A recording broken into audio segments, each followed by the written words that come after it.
beg to move that the clause.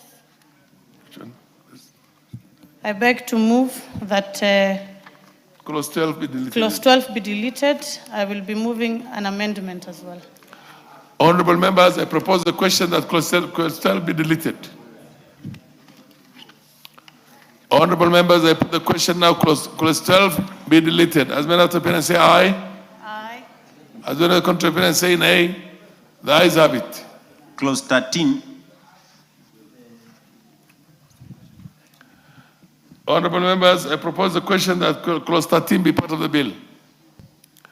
Honorable members, I propose the question that clause 13 be deleted.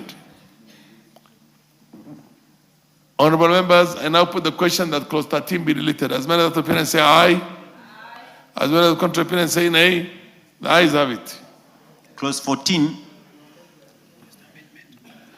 Honorable members, I propose the question that clause 14 be part of the bill.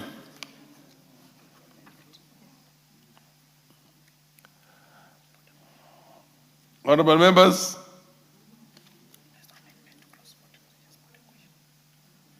is there an amendment? Okay.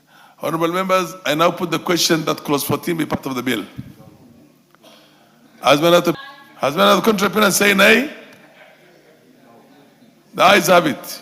Lungusia, and who is the other honorable member who is consulting in loud tones just next to the chair, to the table? Take your seats. Honorable members, I propose the question that clause 15 be part of the bill. There is an amendment, so move the amendment. I beg to move that clause 15 to be amended. This will be replacing the expression of the word cabinet secretary with the term council. Honorable members, I propose the question that clause 15 be amended as proposed. Honorable members, I now put the question that clause 15 be amended as proposed. As many of the opinion say aye. As many of the contrary opinion say nay. The ayes have it. Honorable members, I now put the question that clause 15 be 17, 18, and 19. Honorable members, I propose that clauses 16, 17, 18, and 19 be part of the bill. Before I proceed with the bill, I want to recognize the presence of students from Koitaburot Comprehensive School in Sigawet, Koin constituency of Kericho, and students from Athi St. Michael Academy, Juja, Kiambu County, who are in the public gallery. Tell them, welcome to Parliament, National Assembly. This is where affairs of this country for the welfare of society and just government of the people are determined. And I will ask the Honorable Kalasinga to say a word of encouragement to the students who are in the public gallery. Call on, Honorable. Can you give the mic to Honorable Kalasinga, MP for Kabuchai?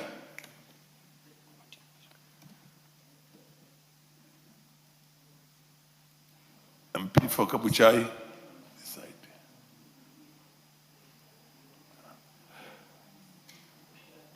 Yes, behind. That one is not working, so come forward. Yes. Okay. Proceed and give a Thank you. Thank you very much, Mr. Speaker, for giving me this opportune moment to welcome the students to this very honorable house. This is a house where laws governing this country are made. Some of the students benefit from CDF bursaries. This is where we decide how to assist them. I only want to tell them, the Speaker, that while in schools, may they maintain decorum. We spend CDF money to build schools and classes and dormitories. We spend a lot of money for taxpayers' money. We don't want them to burn those buildings. So, Mr. Speaker, that the advice I can throw to them, And thank you for welcoming him back, Mr. Speaker, after leaving this house unceremoniously. Thank you, Mr. Speaker. Okay, the Honorable Mary Ann Keitani. There has to be a role for there's a gender balance in this house. Of course. Proceed. Thank you, Honorable Chair. I would wish to welcome the students who have the house where laws are made, the laws governing this country. It's also a place where we oversight what the executive does. We want to tell the students, today we are here, tomorrow you may be right now you're up there, tomorrow you may be down here making the same laws and making sure the country works. We want to wish you all the best. Work smart, work very hard in school, because the future is yours. I thank you, Honorable Speaker, and welcome them to Parliament. Excellent. Now we're proceeding on with the bill. New Part 1, a proposal to insert a heading immediately before Clause 1. I'll call the mover, Honorable Mulkhair. I beg to move that the bill be amended by inserting the following heading immediately before Clause 1. Honorable members, I now propose the question that the bill be amended by inserting the following heading immediately before Clause 1, Part 1 preliminary. Now, honorable members, I now put the question that the bill be amended by inserting the following heading immediately before Clause 1, Part 1 preliminary. Will as many of the opinion say aye? Aye. Will as many of the contrary opinion say nay? The ayes have it.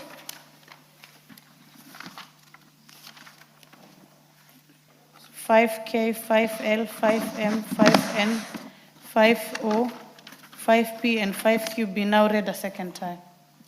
Honorable members,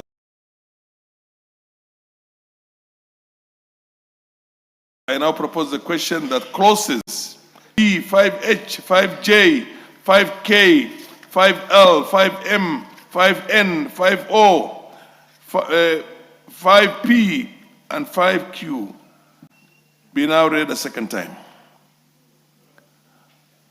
Honorable members, I now put the question that clauses. And it's going to help a lot of our people who actually are not able to use voice as we are doing right now to be able to communicate with the public. And a lot of what they do has not been regulated before, yet they require that service. I think this sooner, but this is the best time, and we want to thank the sponsors, Honorable Umu and Honorable Milio Diambo, for thinking about this particular bill.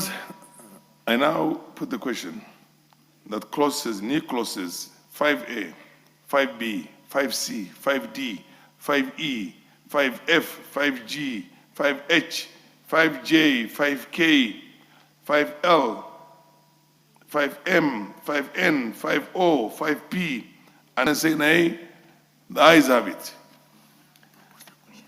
I now propose the question that new clauses 5A, 5B, 5C, 5D, 5E, 5F, 5G, 5H, 5J, 5K, 5L, 5M, 5N, 5O, 5P, and 5Q be part of the bill. I now put the question.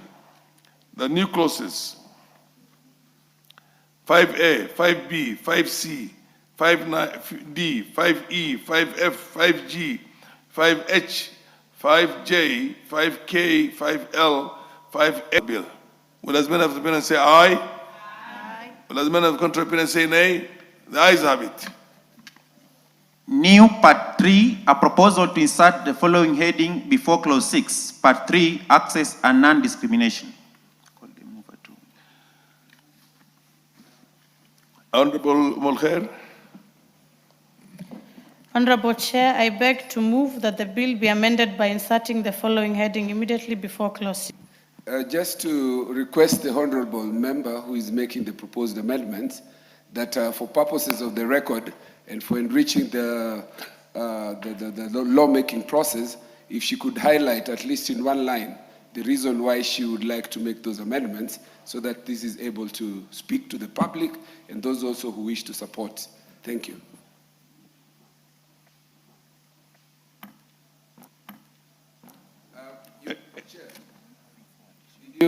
get my question because Yeah, she's I get moving it, the I get it, I amendment. get it. I'm just wondering at what opportune time did you do it? Because this is a house of rules. You should have raised that earlier. Speaker, But you and I didn't. also didn't want to interrupt her. I just really so that she may enrich the process with at least a little line to explain the Okay, justification. fair enough for us not to be seen to be floating the rules. In the subsequent amendment, you give us an input on exactly how the honorable member wants, or rather how the nation has to be informed on those changes, so that you highlight, you expound, you express more, you demonstrate. Let's not just look technical and say A, B, and the rest, and Kenyans will not be able to understand that. But that's in the subsequent one. New clause 8A. Close.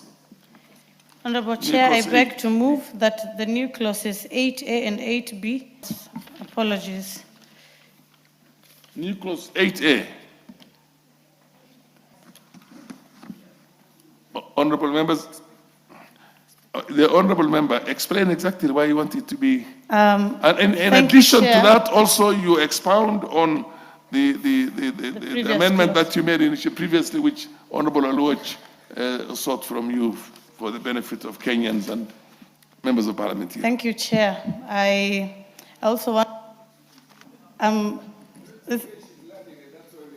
this is the first time I'm actually moving Yes. a bill with amendments. Of course, I've had my other contributions, so it's good that he encourages At the me stage to. where she is now, Honorable Aluoch, you can also assist him.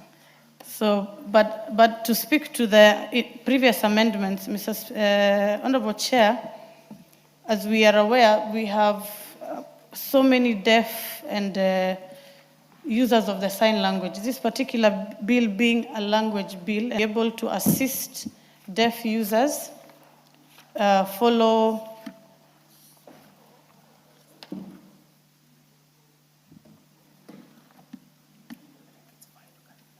Yes, the initial amendment that I moved will be able to assist deaf learners in the classroom have comfortable sessions while they are going through the education. As we are currently aware, we have access to education up to the primary level as one of its official languages, just like we teach Swahili and English in the classrooms, ensuring that children are able to learn sign language from the minute they join the education up until their completion. That way we are able to eliminate the barriers of communication, because if you look at students in universities, we rarely see deaf learners going through courses like by the Kenya Institute of Special Education. Violence even affecting ladies who are deaf. We still helping out of school up until immediately they finish their high school. This particular amendment that I moved will be forcing the government to ensure they provide interpreters for the deaf people, whether they're in public spaces or the classrooms. Thank you, Speaker. The Honorable Aluoch, followed by my Honorable Mili, I'm coming to you. You are a co-sponsor for this bill.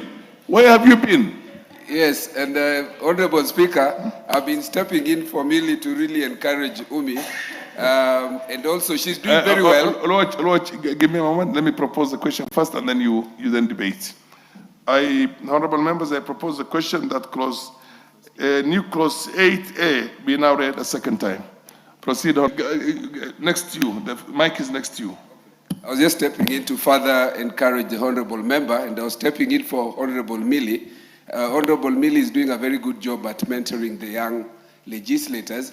And so just to encourage Honorable Umi, that at a time like this, you merely just say one line to support. And I'm happy, Speaker, Chair, you did not interrupt, but one line in 30 seconds just to say the justification would suffice. But she's doing a very good job under the mentorship of Millie. I support the amendment. The Honorable Marianne Keitani, followed by the Honorable Dikiri, and then we come to the gracious Lady Mabona. Thank you, thank you. I did not remember Honorable Millie as... He was very clear that he's a mentor for Honorable Umi. No. The part of being a mentor is correct, but as to whether he was holding brief for Honorable Millie, that I do not remember Honorable Millie giving any any motion to say on which we'll be holding brief. However, Honorable Chair, the particular clause on the media services is a very good clause that has come to help, especially the people who use sign language, because many media stations are not able, or when they are broadcasting their programs, they don't give the opportunity those people who use sign language to be able to follow the proceedings. This particular clause will make it mandatory for any media station that when they are running their programs to be able to also, who are using sign language, can then be able to follow proceedings. This is a very good move, and I support. Thank you, Honorable Chair.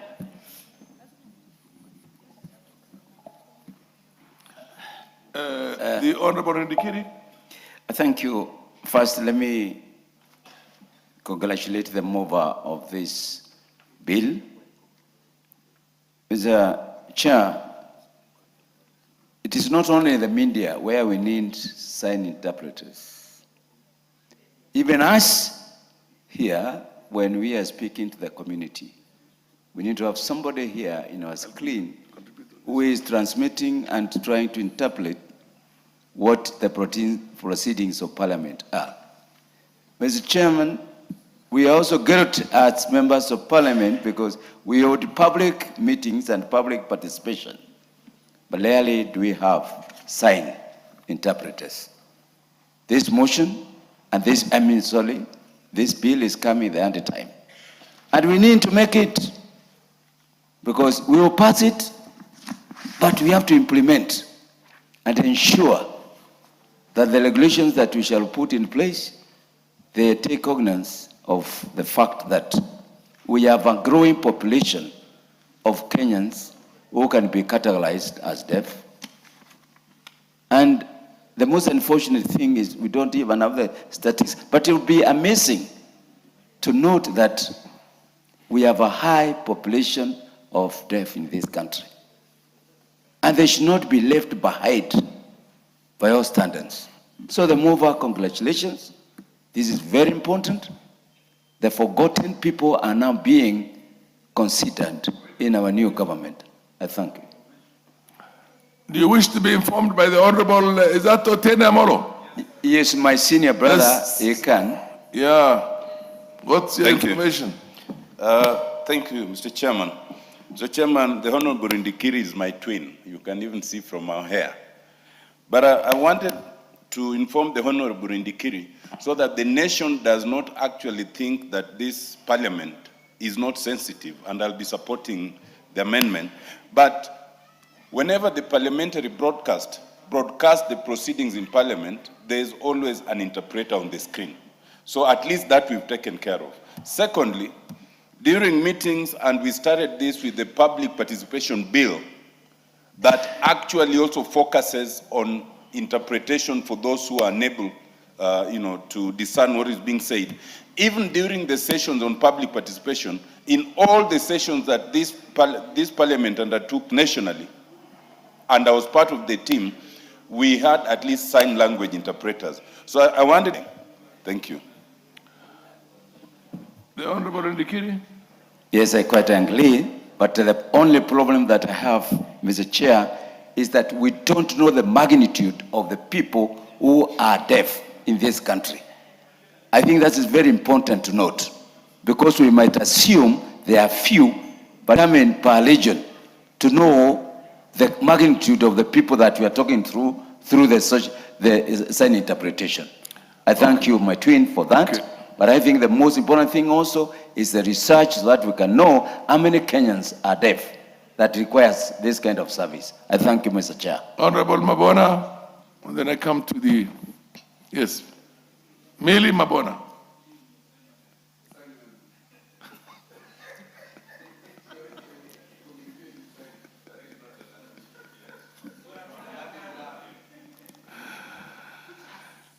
Honorable Millie Mabona, yes. Sign language is not one of the official languages in the parliament until such time that there's a legislation. Mr. Speaker. Indeed, I'm reminded it is actually. Yes, proceed now. It is actually a language. Okay, fair The only enough. challenge, Mr. Speaker, is you can see that there is no member who is following me. Because no member, only, what did I say? What's if your you're point of following order, me? Honorable Alwatch? What did I say? And I what? said 3 things and you don't know. Order, You Honorable. are just trying to guess. Order, Honorable Alwatch, what's your point of order? I rarely interrupt my whip, but the standing orders require that when you start in a certain language, You finish must with that conclude. language. So may the Honorable Millie Odhiambo conclude in the manner in which she began. Now this being a an official language, please proceed in the manner you Honorable started. Millie Mabona, you. Mr. Speaker, I've actually communicated, but it doesn't do, you can see. None of Mr. us Speaker, knows. I will go and request that you protect me under standing order number 1, which allows you to enable me to speak in a different language, because the rest of the members will not understand what I'm saying. Mr. Speaker, I just actually wanted to communicate what this amendment is about.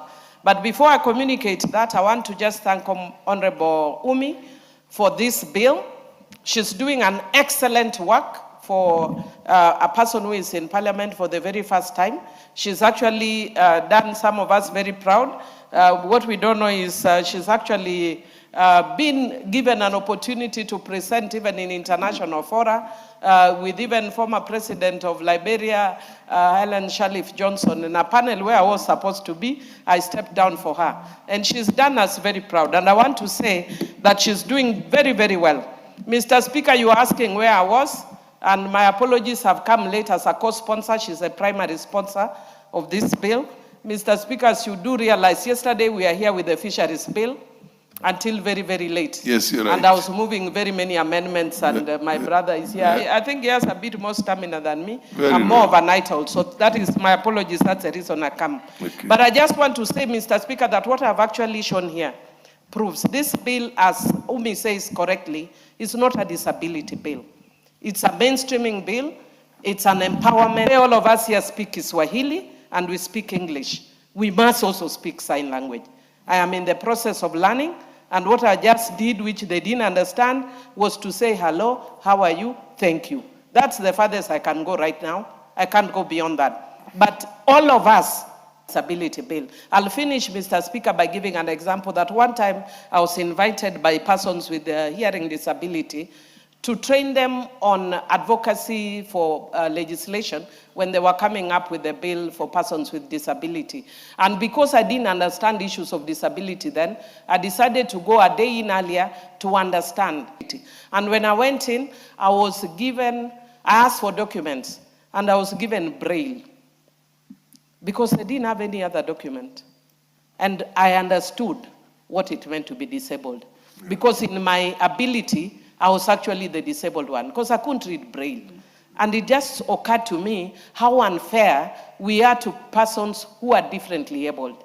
And it behoves us, as members of Parliament, to ensure we mainstream sign language from childhood to university, so that it's not just people who are not, who are struggling with the disability that have. I thank you, Honorable Anthony, and my good friend, Honorable Keitany, for... To do many other things. The person who is hard of hearing is deaf just looks at other people and says, so what are they saying? But if we introduce programs where we can have closed captioning for the deaf people in sign language, then actually they become part of family. And I think that's a very important thing, Honorable Chair. Chair, I would like to say this in support of what Honorable Millie Mabona has said. We owe it to certain individuals in this country, especially the development of what we call the Kenyan Sign Language. You know, there's a gentleman I met when I was still at university called Okach, and he left this country, went to South Africa, because Kenya at that time never had this kind of development. But he worked so hard to introduce Kenya's, you know, there's sign language and there's Kenya Sign Language. And Okach did a lot of the work. And when he left it to a gentleman called Dr. Jeffwa Mweri, who is at the University of Nairobi, and they set up that center.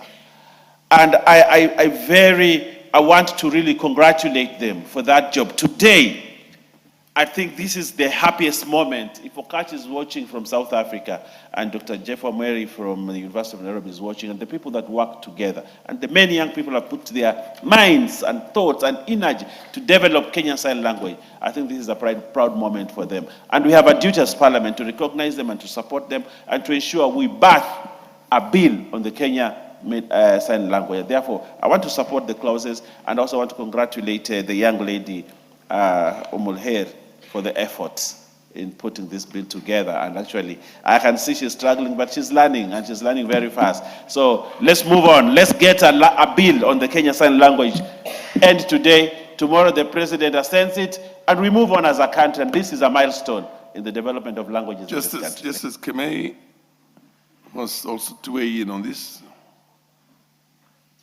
Give him the mic. Thank you, Honorable Chair, for the opportunity you've given me. First and foremost, Honorable Chair, I want to appreciate the great role the Honorable, I wish to welcome students from my constituency, from Koita Broad Comprehensive School. Honorable Speaker, I was in that area yesterday doing public participation as is required of the Constitution. Koita Broad Comprehensive School is a school which is among the top performers in that area of my constituency.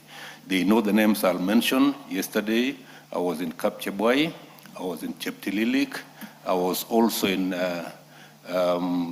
Chiramor, I was in Kamasega doing public participation.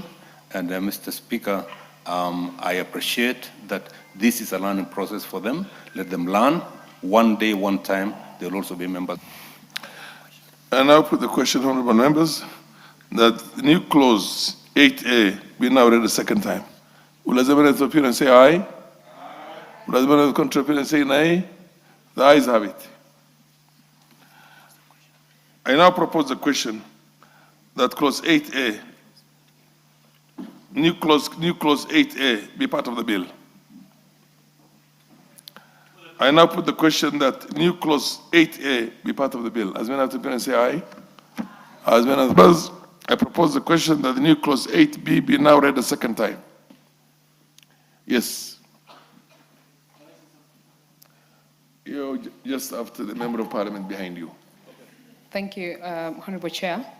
I rise to actually support this particular amendment in support of telecommunication service providers. Honorable Chair, like has been said by many of my colleagues who've spoken before me, I think this is a very progressive bill, and I have lived through the times that the people who are living with special needs, those ones who cannot hear and those ones who cannot see. I must admit here, Honorable Speaker, that I was part who was blind. And that particular member, Honorable Speaker, did not get a braille machine until we left the County Assembly of Nandi. Honorable Speaker, it always reminds me how careless we have been in regards to looking at the issues that are affecting people or persons living with disability. We have been so insensitive that we have had to act. Honorable Speaker, Honorable Chair, I also went to a function that had a sign language interpreter. So the sign language interpreter was seated down where everyone could be able to see them. But Honorable Chair, the most interesting part was we could only see that person when seated here, but the person sitting behind was supposed to see it from the screen. It was not cast on the screen. And I think this is very progressive, Honorable Chair, that it will require everyone to be able to do this in terms of telecommunication. That if there is a projector, that person should be able to appear right there. And I do support this particular amendment, Honorable Speaker, Chair, so that we can be able to pay attention to the persons living with, differently. The Deputy Majority Leader. Probably I need to get some clarification because you are making law for posterity, Winnie, Mili, and Umi. I look at 8B, Honorable Chair, 8B, telecommunication service providers shall make their services accessible to the deaf, hard of hearing, and deaf-blind community through establishment and provision of relay services, including text relay, video relay, that is on telecommunication, captioned telephone relay, and communication facilitators for the deaf, hard of hearing. Now, I want to understand deaf-blind community through establishment and provision, and this is telecommunication, meaning telephony. So I would be interested to understand this more so that we know how practical is it within the current Kenyan context of telephony and telecommunication. Can you enrich on that? Can you explain? And I must admit that we're all lost on this. Thank you, Chair. And if you look at the current telco providers that we have in the country, it includes Safaricom, Airtel, and telecom services. Most of the time, they offer discounted prices to the people who use telephone communication. So those are the hearing community. But what happens with the deaf community is that they use video conferencing, especially on their mobile phones. This particular clause will force these telco providers to not just provide discounted services, but also allow them to use their video telephone conferencing at a cheaper price, because what happens is that anytime a deaf person goes on a video call with another deaf person, immediately their data or their mobile subscription depletes. This is because they are not in the provisions of these particular providers, or when these services were being offered, they were not considered. So this particular clause will be going directly to these telco providers, and I think the Communication Authority will be mandated to review their policy on this. Thank you. For the interest of the Chair, it says deaf-blind. Deaf-blind basically means somebody who's deaf and at the same time blind. How does this telecommunication technology support somebody who's deaf-blind to communicate? Invest in providing that technology. To allow somebody who's deaf-blind to communicate? Yes, because the idea is to make it easy. Excellent. I was actually asking one of my friends that the sister lives in a different state. They live in the US. She faced race. And she says because in the US, the gadgets are provided, so she can call us. So why can't we provide that so that we enable them to communicate the way those other people do? And I think that's what we put here. Yes. Madam Yes. Beatrice? Maybe after Beatrice, allow Beatrice to weigh in, and then you have opportunity. Majority Leader, just allow Beatrice, and then you'll have a shot at it. Yeah. Honorable Chair, You'll have a bite at it. Yeah. I want to support this telecommunication service to be provided, and for the deaf, the blind, and even this one, participation on appeal on environment. And the greatest complaint that we had is that they cannot read the bill, those who are blind, because they don't see, and there's no service that is providing them to have the bill, the braillers are not there, and all that. So if they have to have the bills and anything else that goes with it, especially in public participation, it will be very easy and for us, Honorable Chair.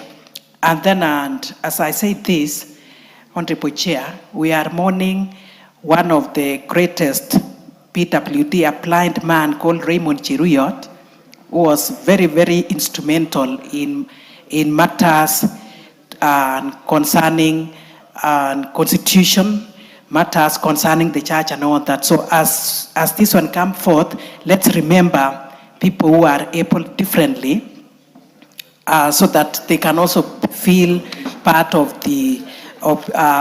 Kenya in the best way possible. And finally, I want to join my colleague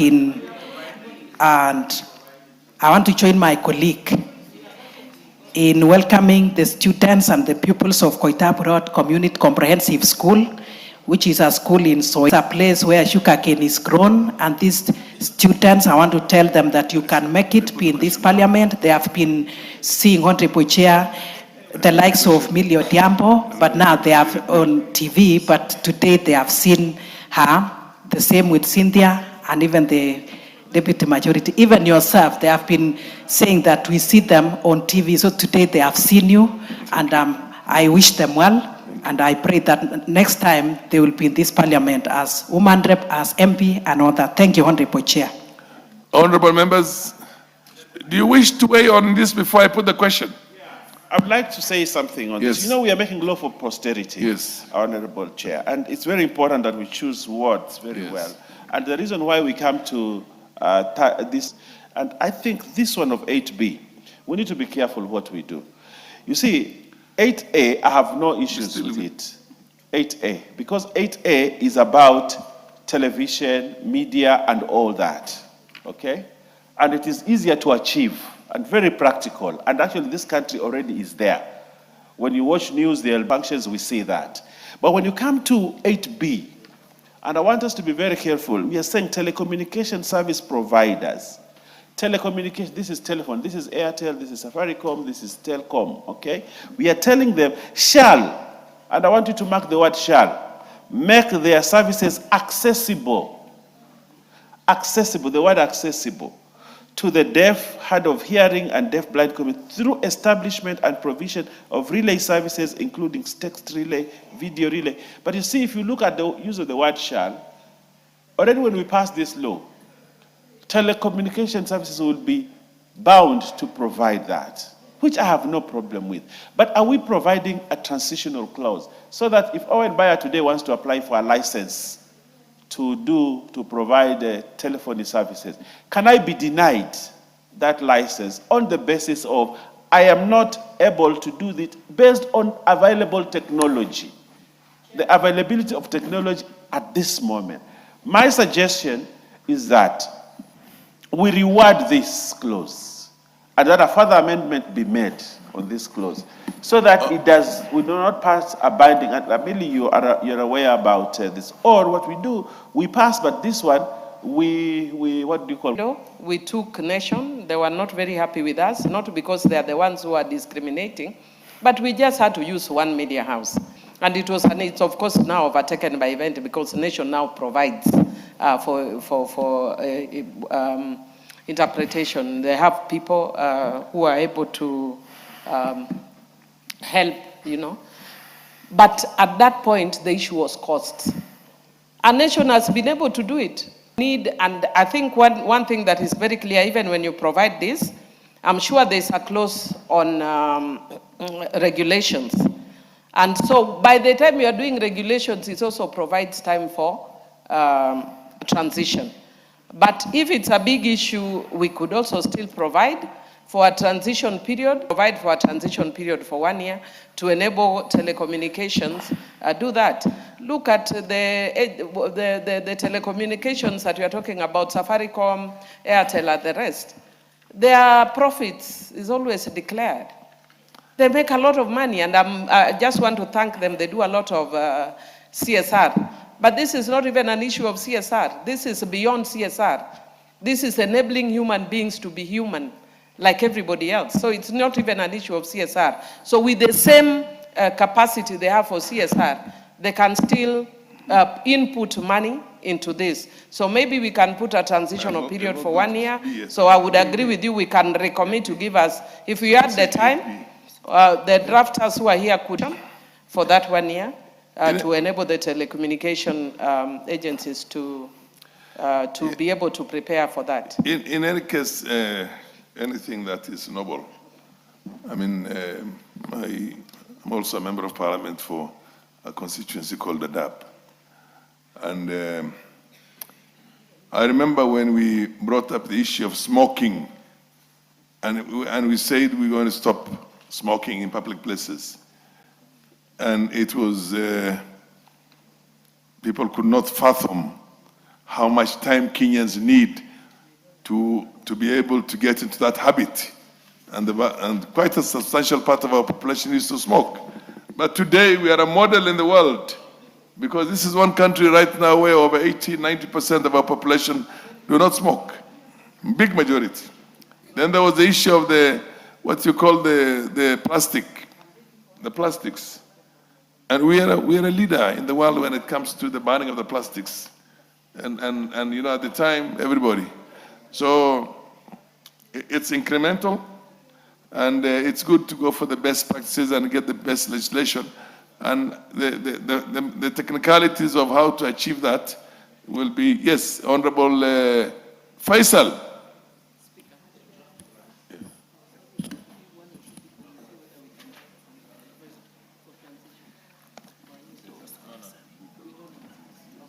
Same way you level it. Listen.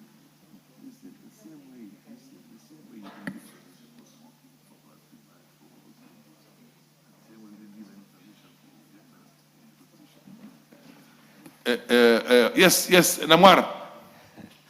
Thank you, Chair. I thought you were confusing me for Faisal.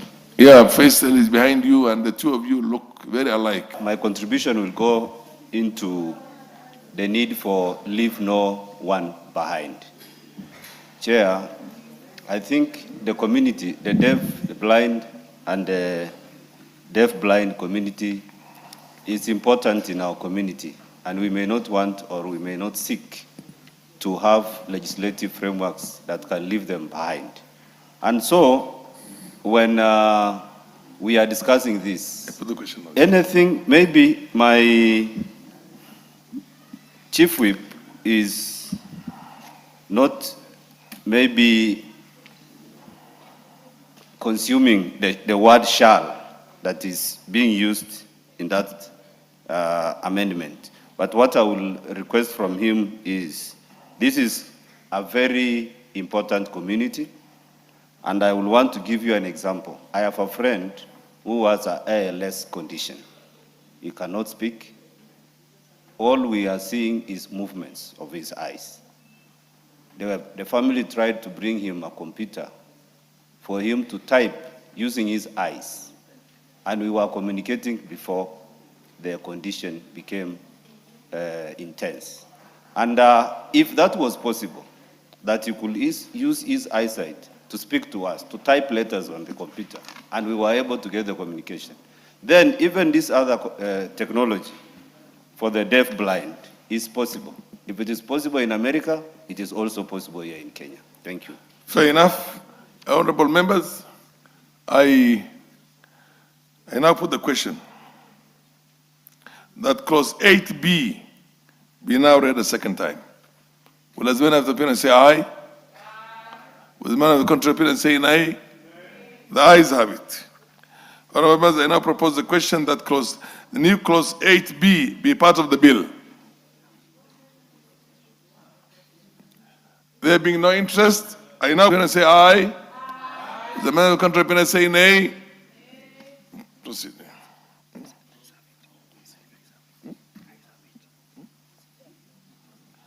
The ayes have it. I don't know why I forgot to say the ayes have it, yes.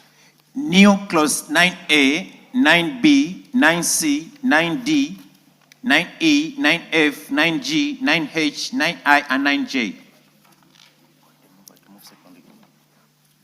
Honorable Mover, move the second reading for the clauses that were just Honorable read Chair, out by the clerk. I beg to move that new clauses 9A, 9B, 9C, 9D, 9E, 9F, 9G, 9H, 9I, and now 9J be now read a second time. Honorable Chair, this regulation is to create the Kenya Sign Language Council, which will be able to provide regulation for interpreters and erase the quacks in the market. Thank you. Honorable members, I now propose that new clauses 9A, 9B, 9C, 9D, 9E, 9F, 9G, 9H, 9I, 9J be now read a second time.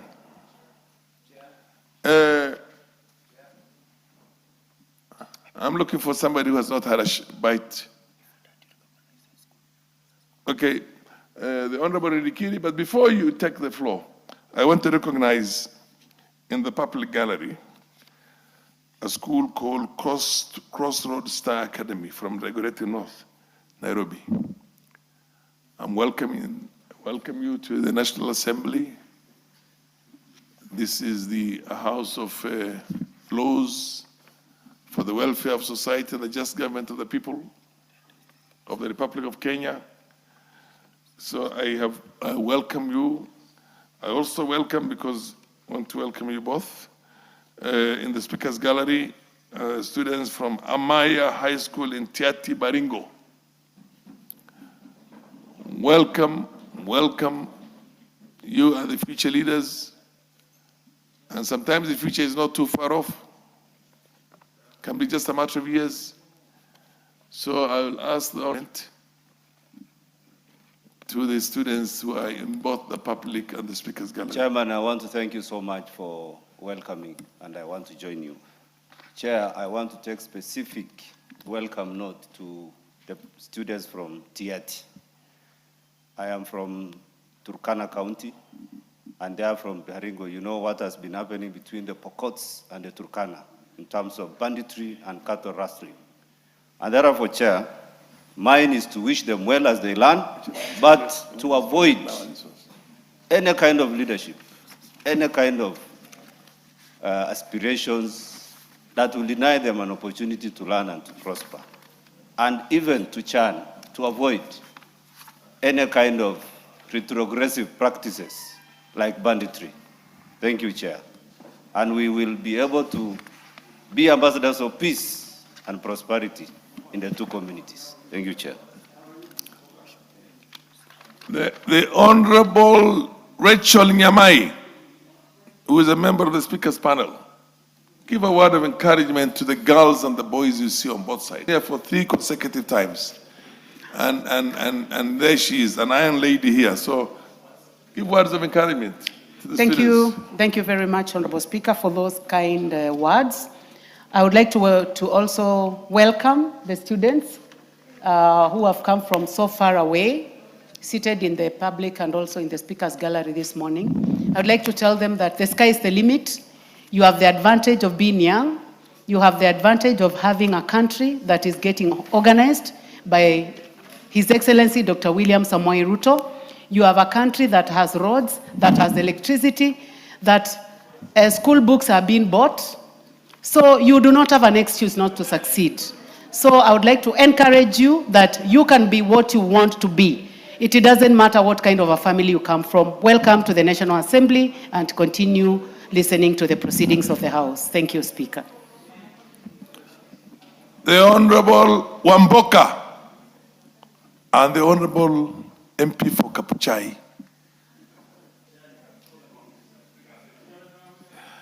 Honorable Ndikiri, continue. Proceed.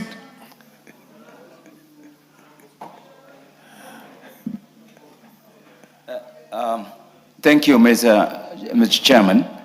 I've just been consulting the clerks, and I've also consulted the mover that as we do the recommittal on the matter of what the Deputy Majority Leader has brought up, I am of the strong opinion, Mr. Chair, that part of the responsibility of the Council is to call out the research to know the numbers that we are dealing with people who require these services that we are delivering today.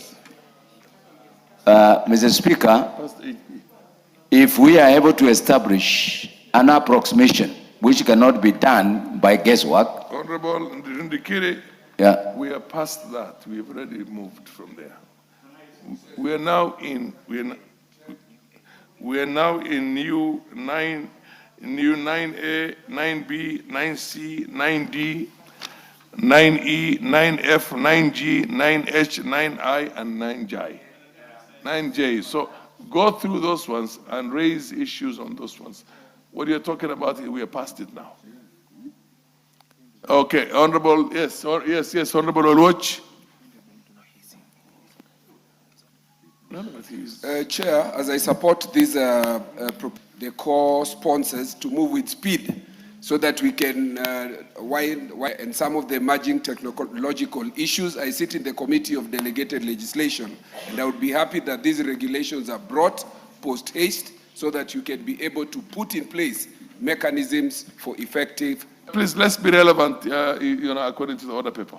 Yes, the Honorable. I would like to first speak on the new part 4, which has the clauses 9, all the clauses in 9. Yes. And Honorable Chair, if you look at these clauses, they talk about registration of sign language interpreters, and they give us qualifications, application registration, register, a certification of registration, effect of registration, and many things, practicing certificate and all that. But good drafting, and probably Oloch and Millie, because registration of interpreters, if you read the first clause there, is about a function.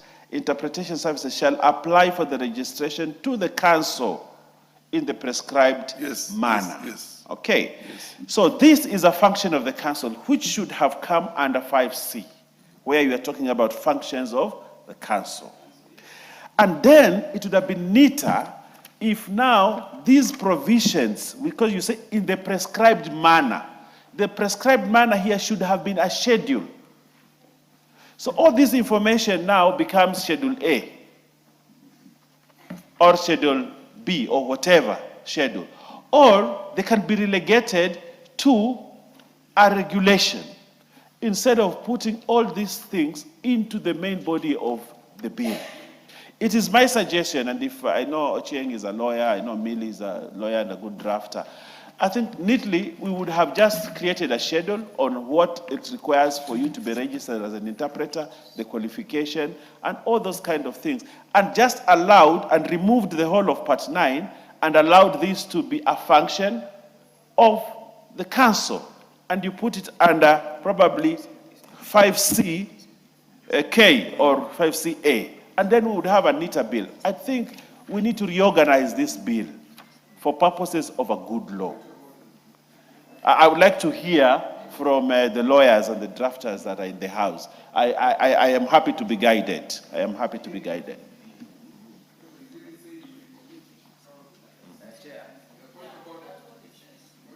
This is a Senate bill. Yes, proceed. What I wanted to ask the member is, are you then proposing that you recommit? Because I would have expected that you say that you're coming up with an amendment proposing that this be dropped and it be recommitted, where now you put a text for this to go to a schedule and some to go to regulations. That's why I spoke to the question of regulations when I contributed. Maybe you will help the member by saying that I am putting a text for recommittal, that this be taken to the schedule. Yeah, I'll give you the mic, but two things here. It is the registration and regulation of the interpreters themselves. The rules to be set on how the interpreters have to operate. So yes, yes. The mic. I am happy to be guided. I am happy to be guided on this. But I would like that we move an amendment, a further amendment to this. And if the drafters are here could give me a text, I would move an amendment or to recommit that we put the registration of interpreters as one, because it's one of the functions of the council. So it becomes a function of council. Then we do a schedule on what the requirements of because I can see registration, you see, the registration, all this kind, qualifications, application for registration, all these details can just be put together into a schedule. I don't know, I need probably to consult there, but I would like to move that amendment so that we make progress. I don't know what the other, be guided.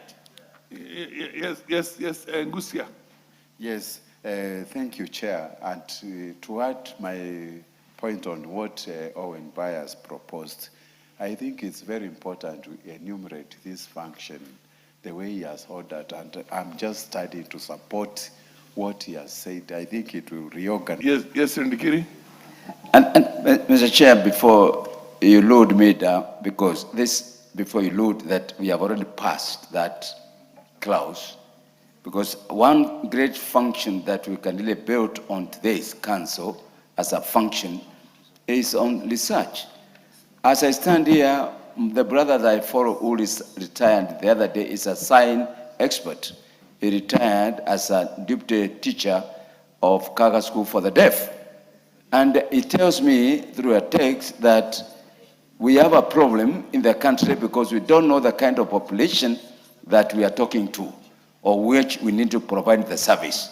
And that's why I was trying to have an understanding the drafters that the function of research can be inbuilt as the function of the council.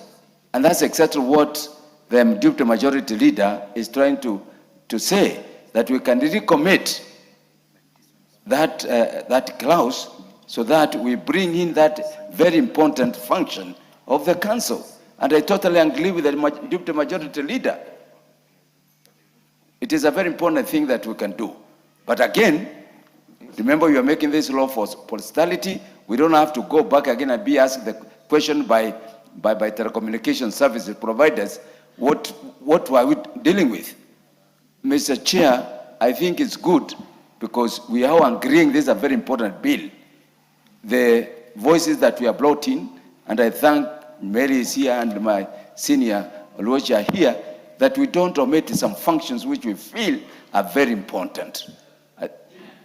Yes, Millie. Thank you. I'd want to request the deputy majority leader to listen to this.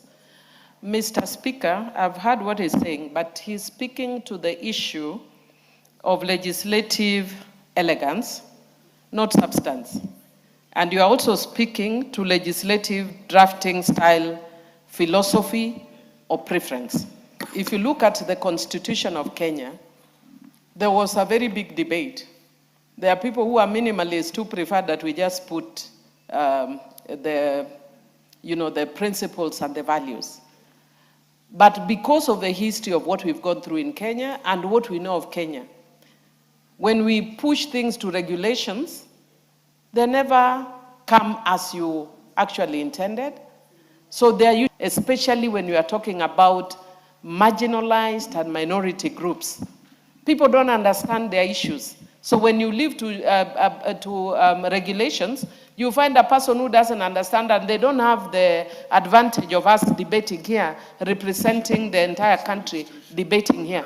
You'll have 5 people with biases doing their own thing, which will be totally different from what we intend. So I would want to encourage you that and even though I hear you very well, that we allow it to go as it is.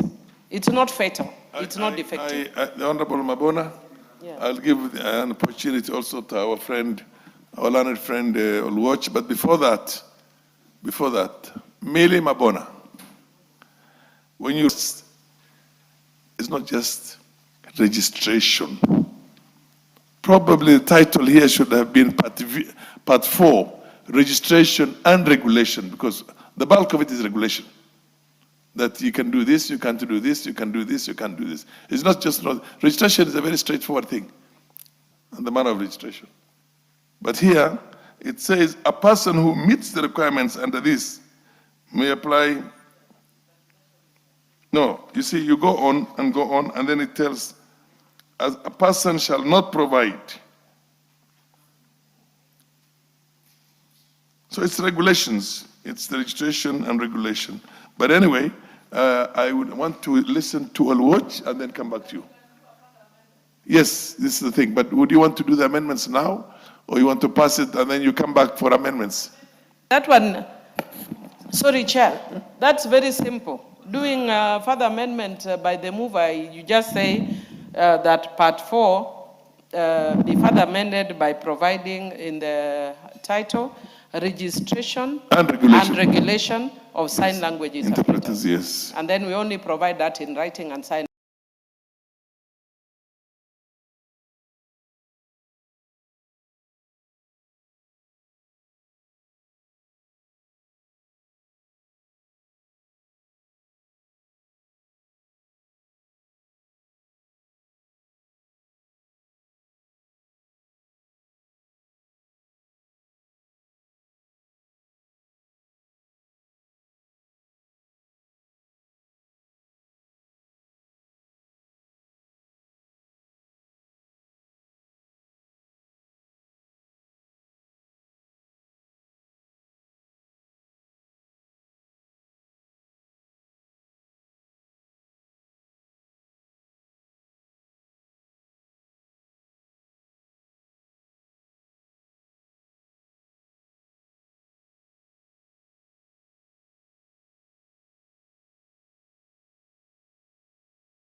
Umi provide in writing and we sign.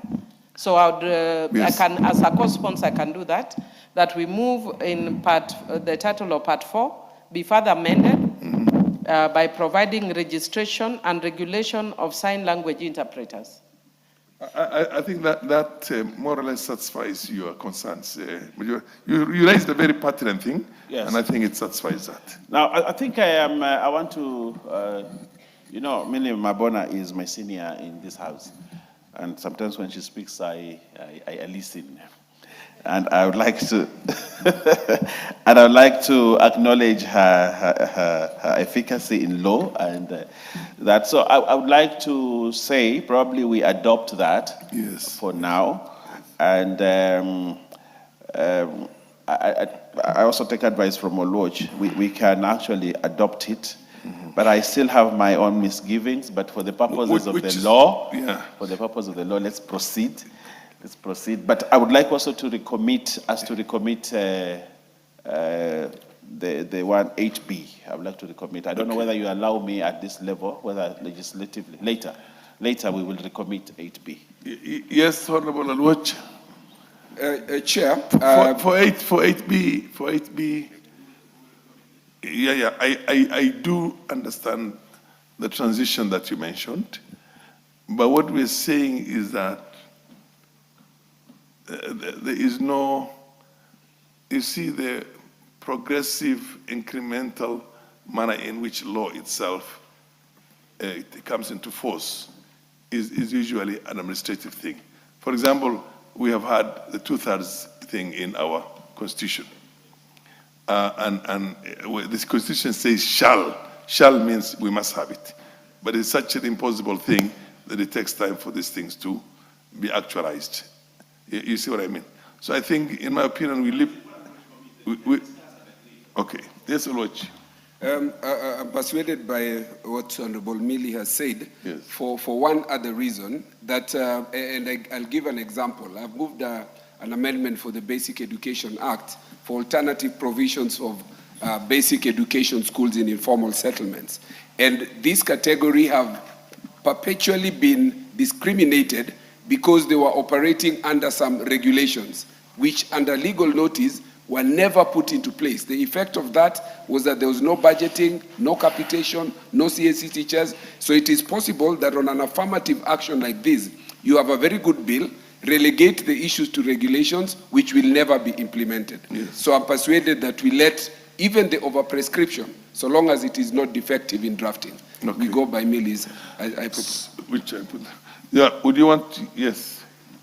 Thank you very much, Chairman. This is going to be committed. Chair, I would like to agree with the... I first of all thank the majority leader because he has agreed that we proceed the way the Honorable Millie Odhiambo is suggesting, Odhiambo Mabona.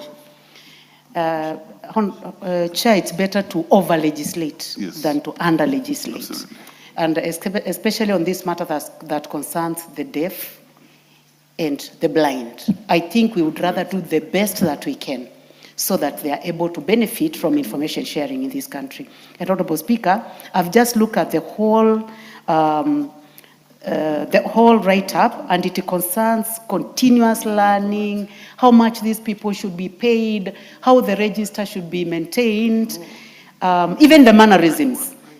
Honorable Chair, you remember there is a girl, a very pretty girl, who tried to interpret for us, or rather for the people who could not, for the deaf, in an event that was political. And the way she was swinging and like dancing, she was doing it in a way that you think that this should have been done earlier. Because I believe that this act, if this bill becomes an act, then it will prescribe how you do it. Because I think there is a way that you can try to do it and then you distract the people, such that it is too important to be left in the regulations. Let it be in the law, the way it is in the National Land Commission Act, the way it is in the one for engineers, it is also in the act. So it is better we overdo than we underdo. Thank you, Chair. Honorable members, I now put the question that new clauses 9A, 9B, 9C, 9D, 9E, 9F, 9G, 9H, 9I, and 9J be read a second time. Honorable members, I now put the question that new clauses 9A, 9B, 9C, 9D, 9F, 9E, 9F, 9G, 9H, 9I, and 9J be read a second time. Will as many as the opinion say aye? Will as many as contrary opinion say nay? The ayes have it. I now propose the question that new clauses 9A, 9B, 9C, 9D, 9E, 9F, 9G, 9H, 9I, and 9J be part of the bill.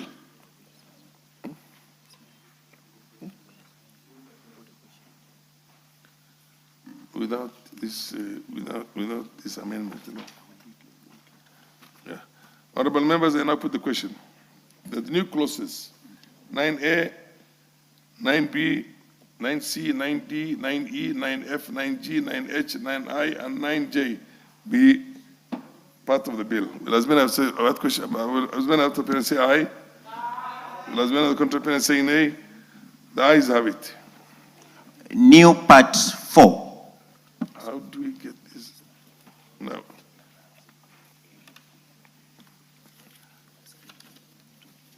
Honorable Member Millie, can you move the amendment? The title which you have already has been approved, yeah. Which is registration and regulation. Which part is it again?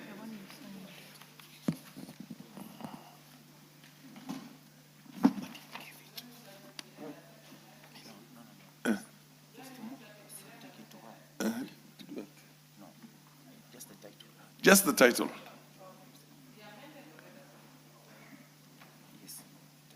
Be amended. Yeah.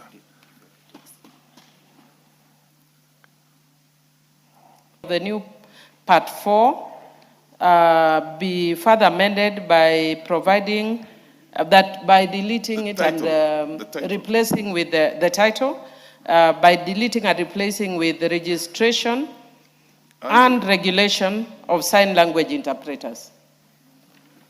Honorable members, I now propose the question that the title be amended by deleting the current one and inserting, what is it?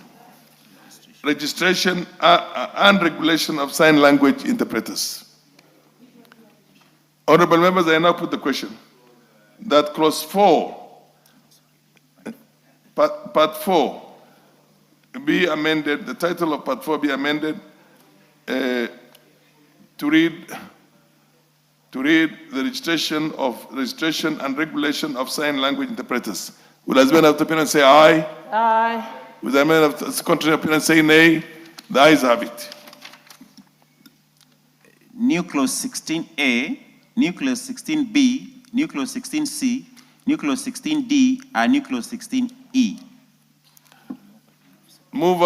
The movers, any of you can move the justification of the new clauses for the second reading. Honorable Chair, I beg to move that new clauses 16A, 16B, 16C, 16D, and 16E be now read a second time. This is to justify the sources of funds for the council. Honorable members, I propose the question that new clauses 16A, 16B, 16C, 16D, and 16E be now read a second time.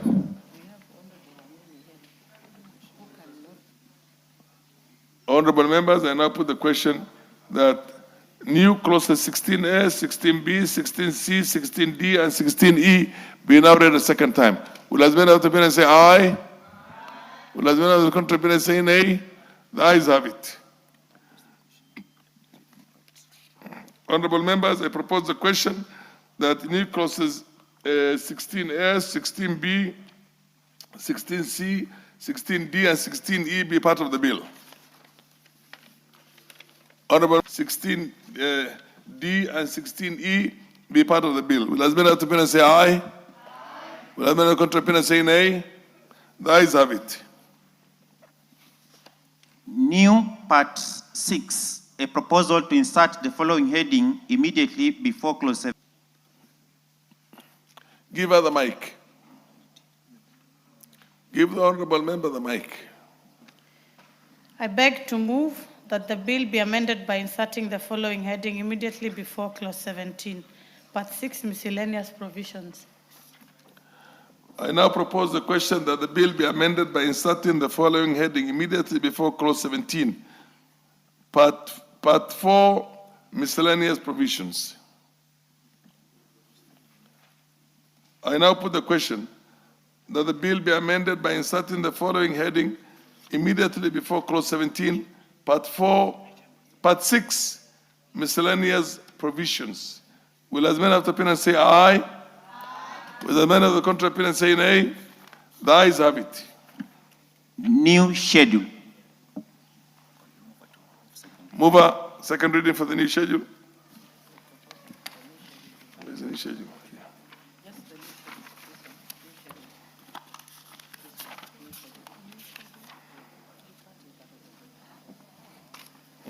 Honorable Chair, I propose that the new schedule be part of the bill. No, be read a second time.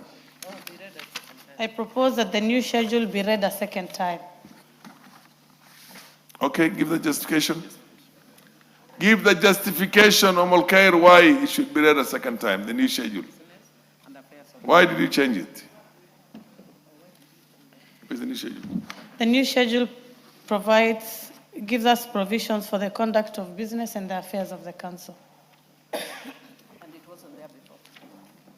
It wasn't considered in the initial. Honorable members, I now propose the question that the new schedule be read a second time. Honorable members, I now put the question that the new schedule be read a second time. Is there any of the opinion say aye? Aye. Will there be any contrary opinion say nay? The ayes have it. Honorable members, I propose it. Honorable members, I now put the. You want to contribute?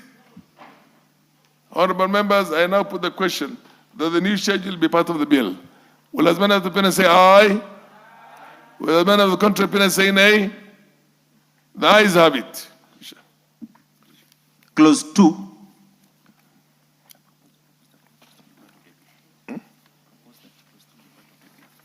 Honorable members, I propose that clause 2 be part of the bill. Amendment by somebody has an amendment. Khair. For clause 2.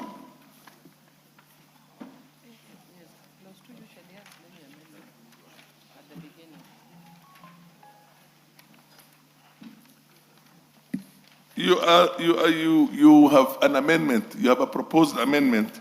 A insertion of expression in the opening statement immediately after the word acts and all those. You don't have that material with you. You did ask for an amendment. Clause 2. I beg to move that the clause be amended as it appears on the order paper. We're waiting for the justification. Honorable Khair, have you got the order paper? Wait, you have the clause 2. You did seek an amendment for that and you gave the justification.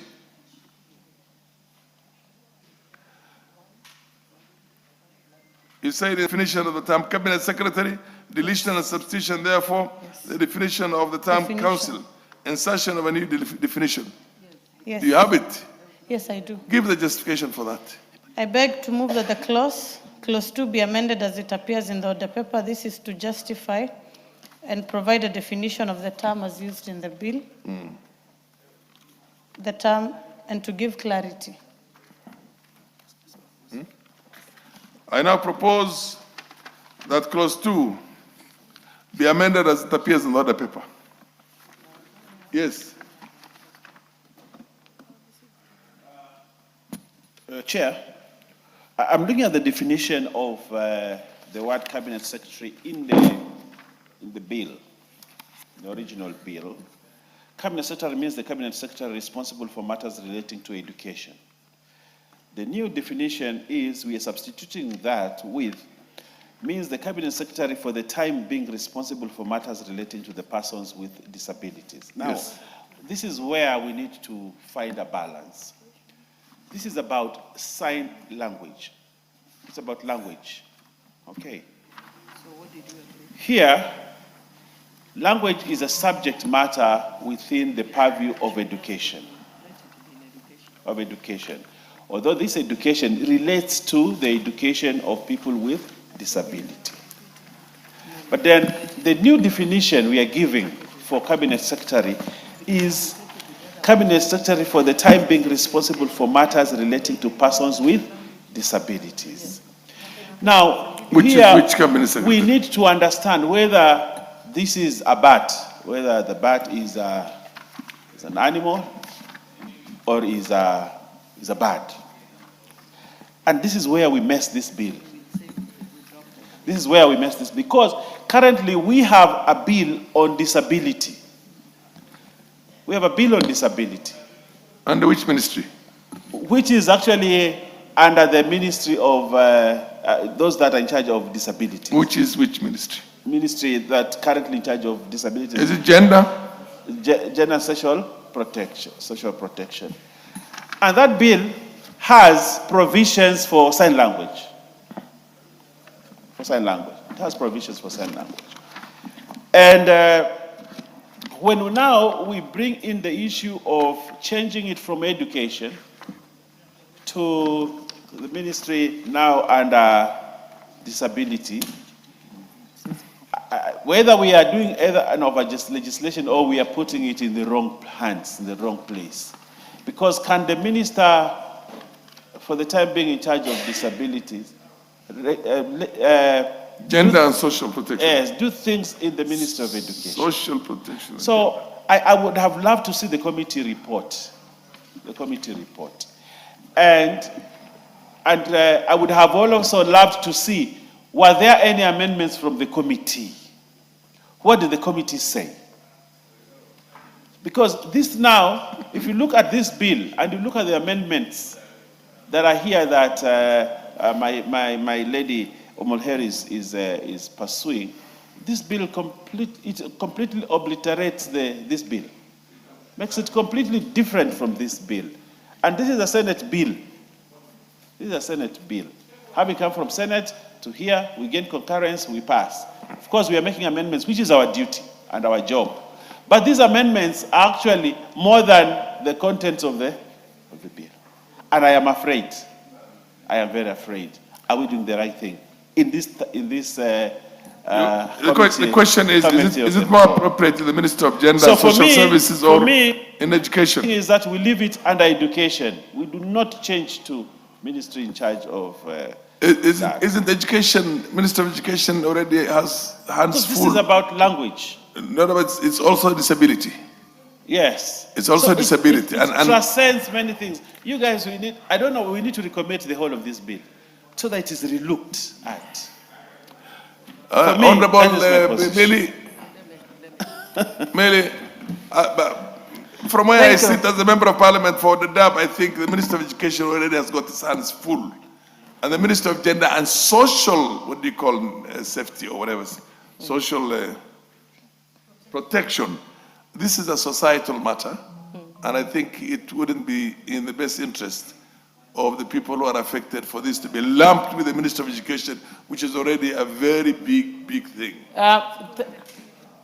Thank you, Mr. Speaker. Mr. Speaker, actually listening to Honorable Mzuri, not Honorable Mbaya, I'd want to say that I actually hear him, that we are talking about the issue of sign language. And as a language, it needs to have home in education. Because what we want is we want students taught from childhood to different levels. Where will that budget be situated? Will it be in education? Will it be in gender? When we situate it in gender, it becomes a disability issue. So it's actually a difficult thing. If we actually, the easier thing, it should be actually in two ministries. But the Ministry of Gender is already dealing with other components of disability. Social protection is dealing with issues of other aspects of disability. But because we want it to be revolutionary, it would be better if it's situated in education. So I would want to agree with the majority leader that perhaps Honorable Umi can drop Cabinet Secretary for... You just drop the amendment, that's all. No, it's just because there are several. There are several, so she'll just drop the one on Cabinet Secretary. Yes. Yeah. But again, sometimes the proof of the pudding is in the eating. Yes. We have had situations where we have situated something in one ministry, and because it's experimental, it has not worked. Let's give it 3 years, 4 years under education. Yeah. If it's not working, Parliament is still here. We can still bring an amendment and put it in the proper, it's sort of like the way our women representatives have had a challenge with the issue of sanitary towels. Do we situate it in gender? Do we situate it in education? Because it's a cross-cutting issue. We want the girls to receive the pads, yet it's also a gender issue. So let's give it. I agree with the majority leader that we could try out education, and then later, if it doesn't work, we bring it back to So you social. Move an amendment right now of dropping. Yes, I would request my sister Honorable Umi to consider to not recommit because she's moving. Yes. She just drops. Yeah, she just. Honorable Alwach. Chair. It will be entirely on the discretion of the two co-sponsors to drop or not to drop. But my view is that sign language, which is the basis of this bill, is cross-cutting. It is an education matter, mainly affecting persons in school. But remember also, it affects people in workplace. We were just speaking about how we communicate in Parliament here. We were talking about how telecommunications, deaf and blind people, they are not just in education. The practitioners and users of this bill, when implemented, by far supersede the confines of education. So my view is, if I were Umi, I would locate it in both. I would allow it to be under gender. Education would still be able to budget from it because the bill provides for obligations for persons who would be affected by this bill. But that is up to the mover and the sponsors. The mover, Omulher. Chair, I would be happy to drop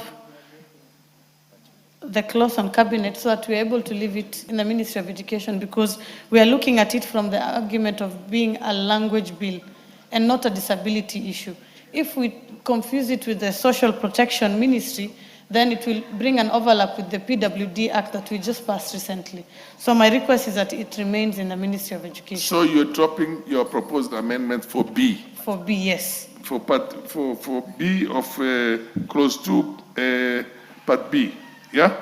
Yes. No, only on the cabinet. Clause only on the 2B. cabinet secretary, yes. This is clause 2, clause 2B, yes. Okay.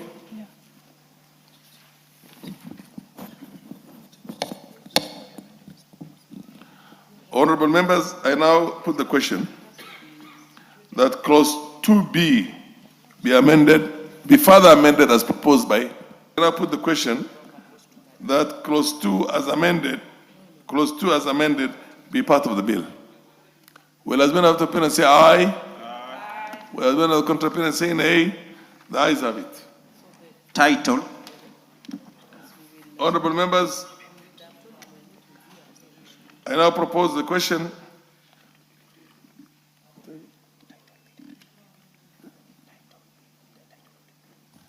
the honorable members, I now propose the question that the title be the title of the bill.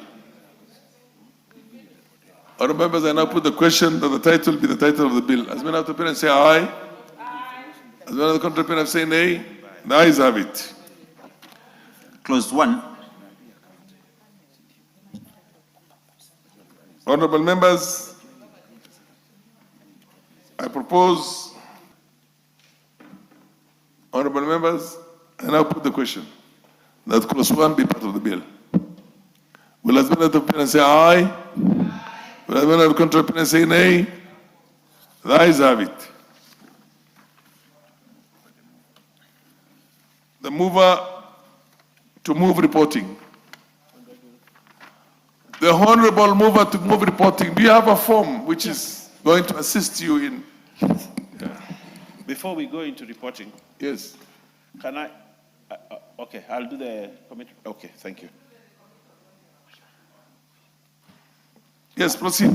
Honorable Chair, I beg to move that the committee do report to the House its consideration of the Kenya Sign Language.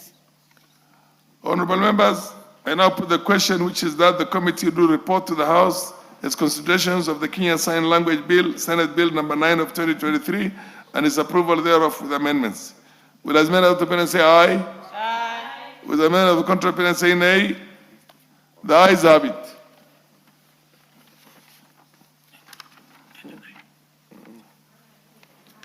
Call the speaker. Honorable members, Madam Speaker.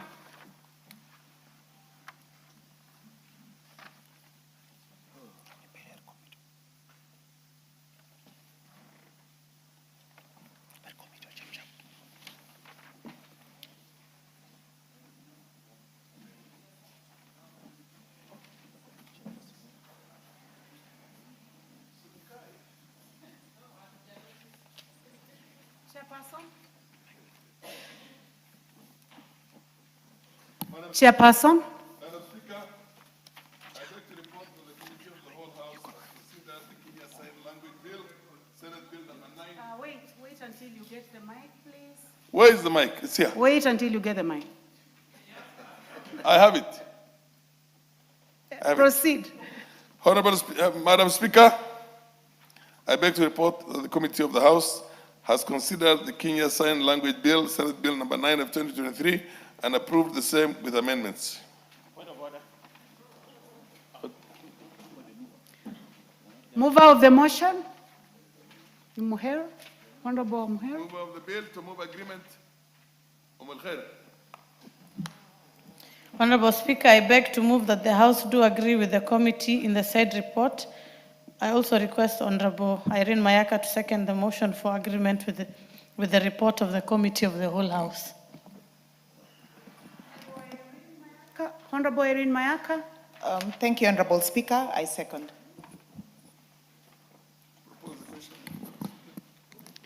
Thank you, honorable members. I now propose the question,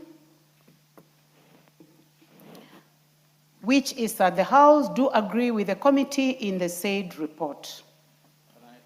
Yes, Majority Leader, Honorable Baya. Thank you very much, Honorable Speaker. Honorable Speaker, I beg to move that the motion for agreement with the report of the Committee of the House be amended by inserting the word subject to recommittal of the following clauses, Honorable Speaker. That we commit the new Part 2, new Clause 8B, new Clause 16, new Part 4, new Schedule, new Clause 2C. And those parts, Speaker. And also would like to request the Honorable Ndikiri to second the motion. New Part 2, new Clause 8B, new Clause 16, new Part 4, new Schedule, new Clause 2C. And I would like to say that I have looked at the committee report. That's my justification. I have looked at the committee report, which I'm holding here into this. It totally changes the bill. And because it totally changes the bill, we have a duty as a parliament, when we have almost 80% of the bill having changed without even public participation on the same, we risk a ridicule out there in court or any other place. But we need to relook at it and realign them. Because if you look at this committee report, which Umulher sits in that committee, and where I sit, and I have looked at it, and I have seen that the committee itself has a lot of issues with the bill. And you can see that the committee report has things that are important we need to input. So I request that we agree to... Sir, I would like to give a chance to seconder first. Yeah.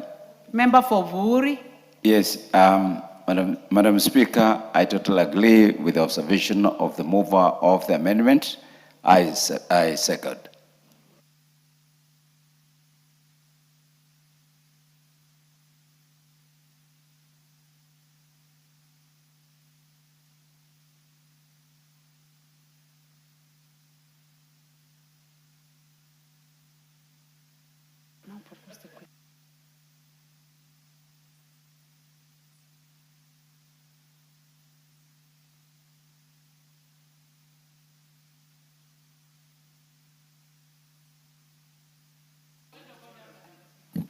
Honorable members, before anything else, I would like to propose the question,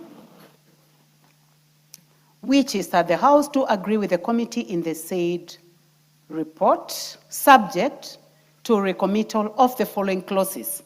New Part 2, new Clause 8B, new Clause 16, new Part 4, new Schedule, new Clause 2C.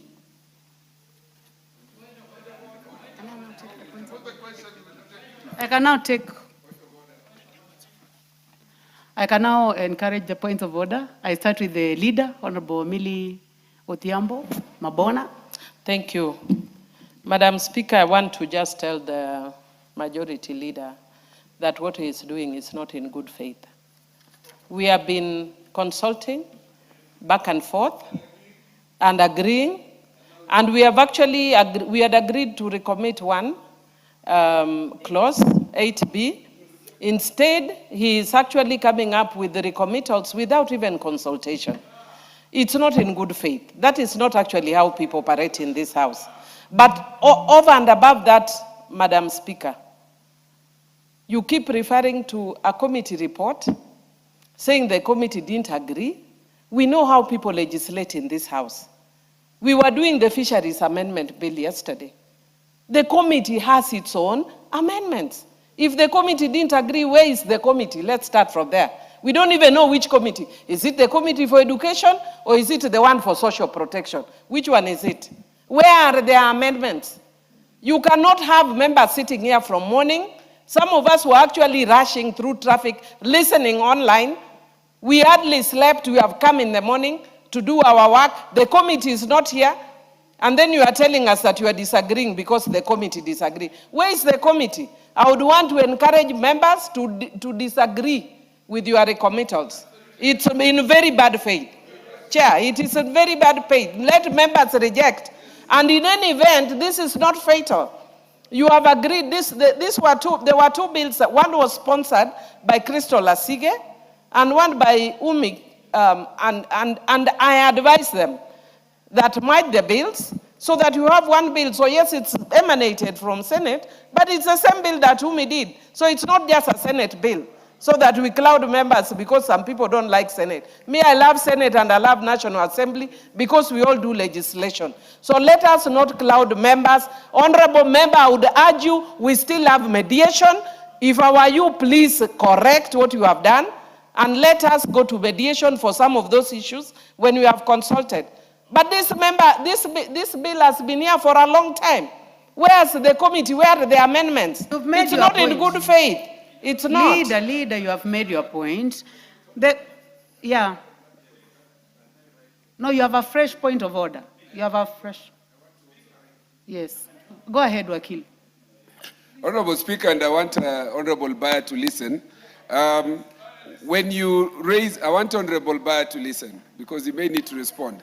Honorable Speaker, not talking to the Honorable. This is a question that the bill raises amendments that fundamentally change the character of the bill. That needs to be raised not at the committal stage when we have already called for the reporting. He needed to have raised a question for a determination, a substantive determination by the Speaker that this bill cannot proceed in the third reading because it raises fundamental changes that would change the character.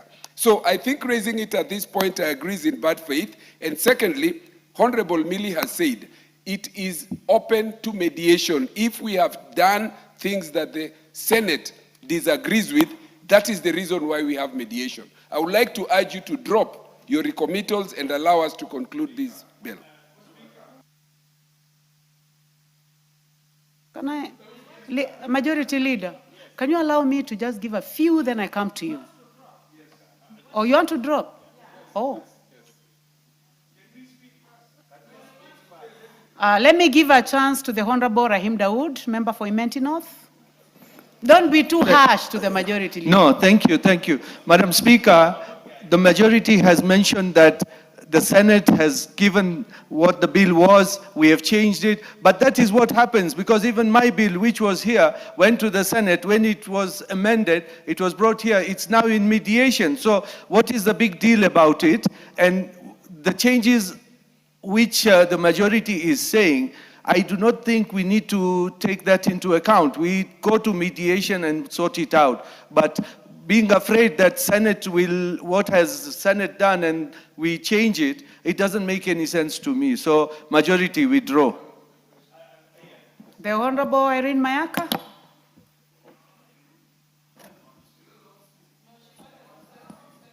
The Honorable Majority Leader. The Honorable Owen Bayer. I want to say this, and I want to take you. I say I like Millie or Diambo if she had not been married. For sure, something is out of order. The Honorable Farah Malim.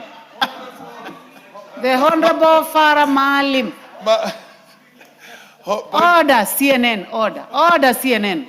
No, take your seat. The Honorable Farah is on his feet and he's on a point of order. Proceed. And he's your senior. 5 terms in this house is not a joke, CNN. Honorable Speaker, you notice he is resorting to going into the emotional and sentimental, what do you call, other side things, and giving an impression that if you come along with me, I want to go and, he doesn't, does he know whether Millie is available is or not? So Honorable Oyambaya, if you love us so much, drop the amendments.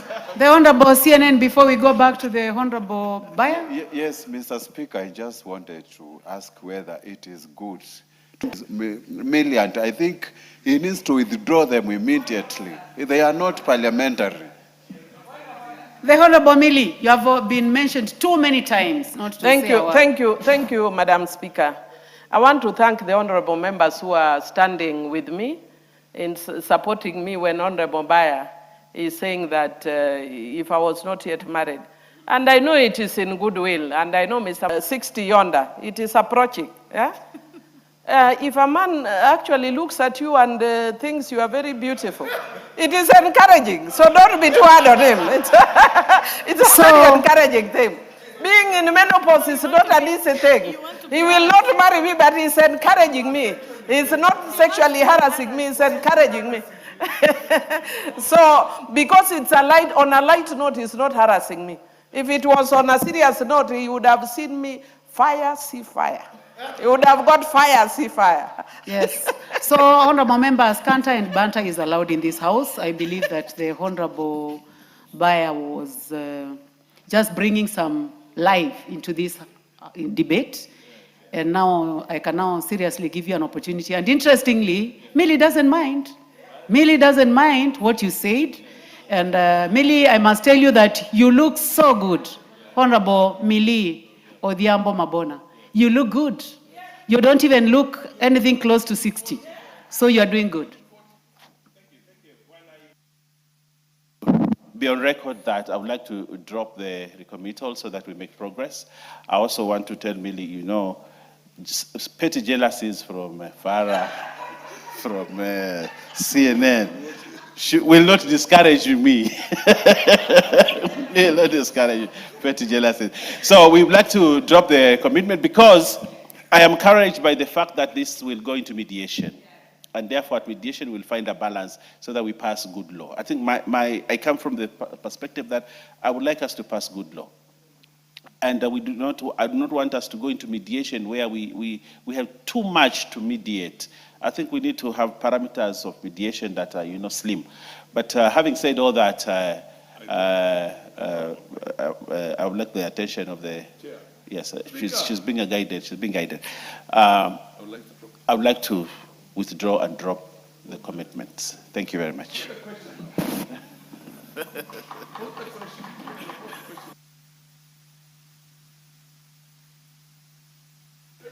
Well, honorable members, you know it's not easy to legislate, and especially by young members like the Honorable Umher, and also with the support of our senior member, the Honorable Mili.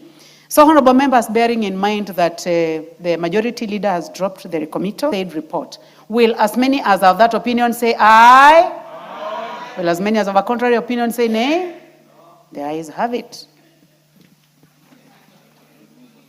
Mover. Honorable Speaker, I beg to move that the Kenya Sign Language Bill, Senate number 9 of 2023, be now read a third time. I also request Honorable Dawood to second. Honorable Dawood. Thank you, Madam Speaker. I congratulate Honorable Umulkhair for taking this step, being a first-term member and a nominated member. I think she has done very well for where she's come with this Senate. She has assisted in moving this bill. And Madam Speaker, it's very important for us to set up this sign language bill because a lot of people suffer out there without a lot of things being done. So with this bill, I hope we can institutionalize the council, sign language council, so that we can go forward giving the PWDs their due. Thank you, and I second. Thank you. Honorable members, I now propose the question, which is that the sign language, I'll take that again. I now propose the question, which is that the Kenya Sign Language Bill, Senate Bill number 9 of 2023, be now read a third time. Will as many as...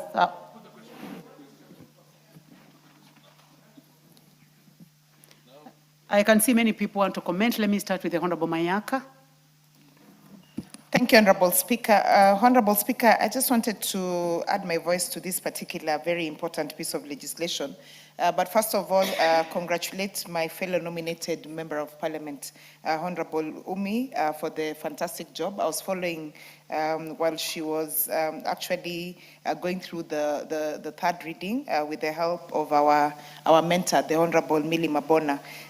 Congratulations for this piece of legislation because the Kenya Sign Language is one of those things that has really been used. We see it on TV, we see it in public functions, we see various members of public who have gone through the national association with the kind of work that they do. And so for this particular bill, and even the fact that it will now even encourage and have even more Kenyans actually take interest in studying this particular course of being Kenya Sign Language professionals, and also just to encourage and have access and more prosperous, and they can be more productive in the society. So, Honorable Speaker, once again, congratulations to Honorable Umi and Honorable Mili Mabona, and I support this bill. I thank you. The Honorable Faramali. Honorable Madam Speaker, I want to join my colleagues, and I want to commend the movers of this very, very good, well thought out bill. For the longest, people with many forms of disability in our country have not had the nation and Kenyans thinking about their welfare. 80% of the buildings in the country right now are not disability friendly. You can go to other parts of the world and you find that almost 100% is disability friendly. And I'm talking about public buildings. So this is going to go a long way, a very long way, in making sure that that very powerful sector of our society that has had the misfortune of living with some of these disabilities will be taken care of by the rest of us. So I congratulate the movers. I also congratulate the majority leader here who has added a lot of value into the bill, and also encourage the Minister of Education in this case to create a specific dedicated department that has got its own separate vote that will be working on people with disability. And as Millie puts it, let us have a sign language interpreter every function there is. Any public function. If it's Madaraka Day, we have to have a sign language. If it's any national day, and in addition to it, as Parliament ourselves, let's lead the nation in that accommodation.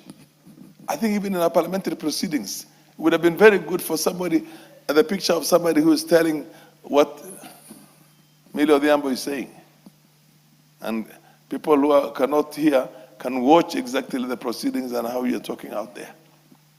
It's no longer like when me and her were in Parliament, more than a decade ago, and all the proceedings in Parliament used to be in the newspaper. So people who cannot hear would read the newspaper and see what she has said, because there was a whole caption on Parliament. It used to say, "Yesterday in Parliament." We don't have that these days. So it's important also for them to listen to parliamentarians as they deliberate on matters of national interest. So you can have somebody in our own national television here, the parliamentary press itself. You have somebody who is there and who is translating our contributions in sign language. So I think House, National Assembly, Senate, Parliament has to lead in this process. And let me tell you one thing. This might look like a very ambitious bill. This country is known for having extremely ambitious bills. We had the ban on smoking in public places. And everybody was wondering, how is it going to be enforced? And then I think over 90% of Kenyans don't smoke now. This is a country where you enjoy sitting in public places without having to worry about somebody smoking next to you. And then came the issue of the plastic bags. And when it came to the smoking, I remember Charity Ngili were in Parliament with her, did such a fantastic job as a minister for health that time.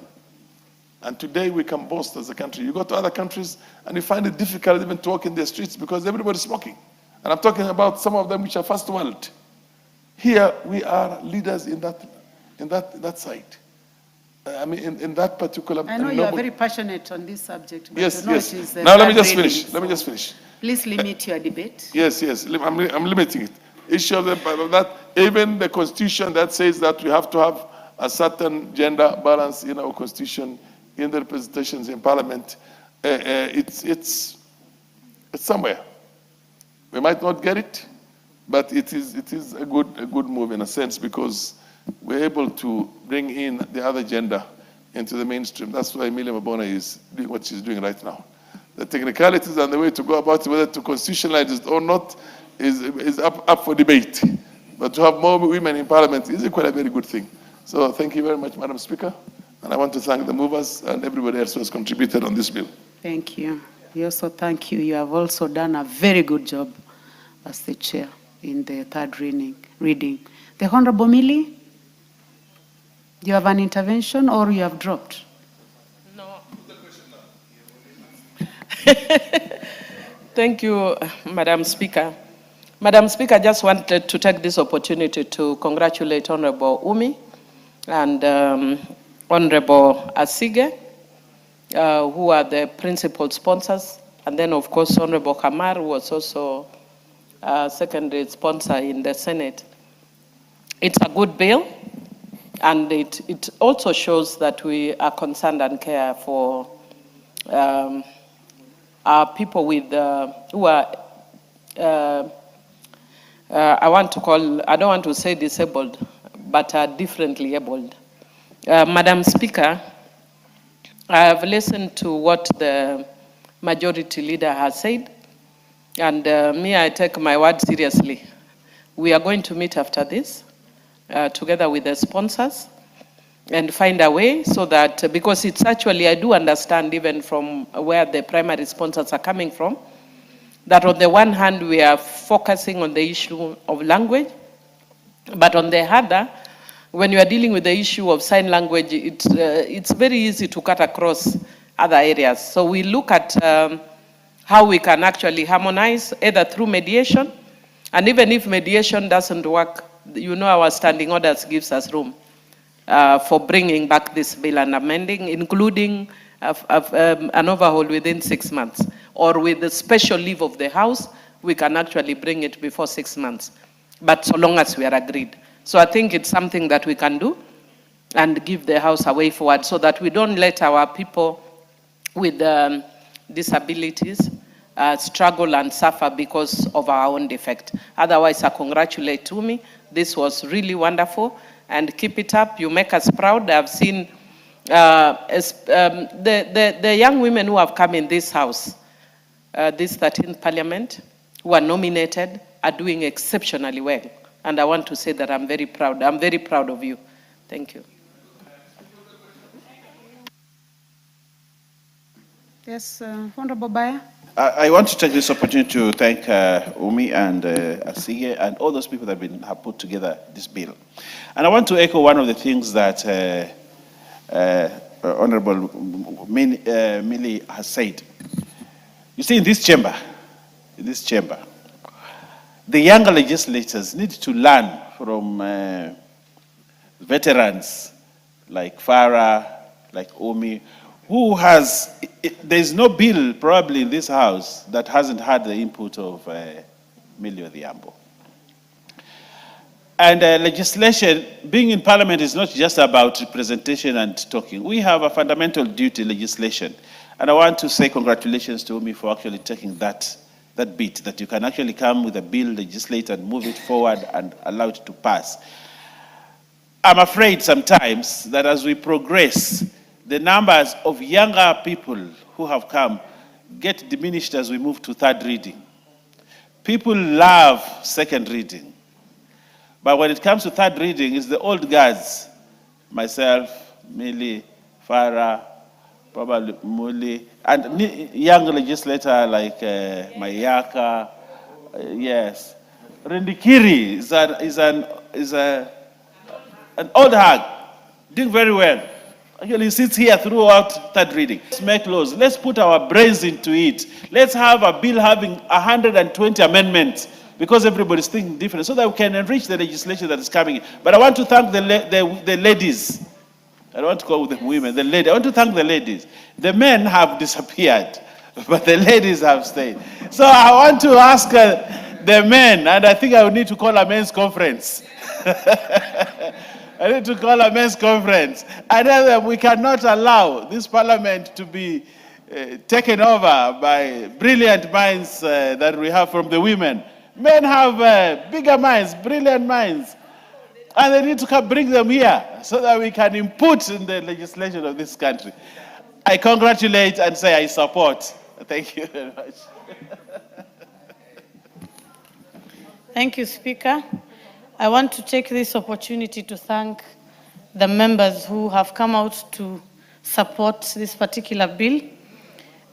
I also want to appreciate the Kenya National Association for the Deaf for also taking part in the drafting and their contribution to this bill.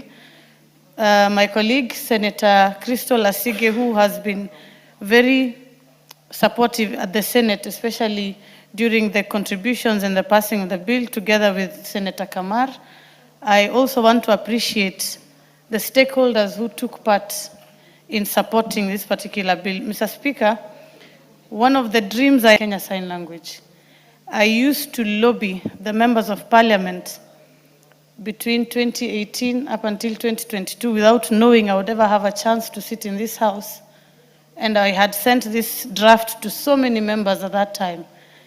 And I'm grateful to Allah because He gave me the opportunity to serve in this house and to see how far this bill has come. It's a passion project for me.